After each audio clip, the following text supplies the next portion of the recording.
అప్పు తగ్గించుకుందాం, ప్రాజెక్టుల రుణాలు రీస్ట్రక్చరింగ్ దిశగా సర్కారు యత్నాలు చేస్తూ ఉంది.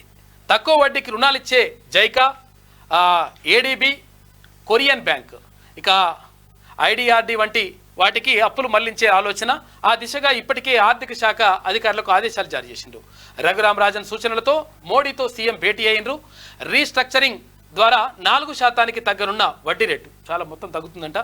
తద్వారా నెలకు 700 నుంచి 900 కోట్ల రూపాయల వడ్డీ ఆదా అయిపోతుందంట. వడ్డీలు వివిధ ప్రాజెక్టుల కోసం కార్పొరేషన్ల పేర తీసుకున్న గ్యారంటీ అప్పులను, అంటే గత ప్రభుత్వం కేసీఆర్ ఉన్నప్పుడు అధికారంలో ఉన్నటువంటి తీసుకున్నటువంటి అప్పులకు సంబంధించి రీస్ట్రక్చర్ చేసుకునే దిశగా ప్రభుత్వం చర్యలు చేపట్టింది. ఈ మేరకు రుణాల రీస్ట్రక్చరింగ్ పై పరిశీలన చేయాలంటూ ముఖ్యమంత్రి రేవంత్ రెడ్డి ఆర్థిక శాఖ అధికారులను ఆదేశించారు. అయితే గడిచిన 10 ఏళ్లలో రాష్ట్రం అప్పుల కుప్పగా మారిపోయిందని, గత బీఆర్ఎస్ ప్రభుత్వం చేసిన అడ్డగోలు అప్పులు గుదిబండలా మారాయని రేవంత్ రెడ్డి సర్కార్ ఆందోళన వ్యక్తం చేస్తున్న సంగతి తెలిసిందే.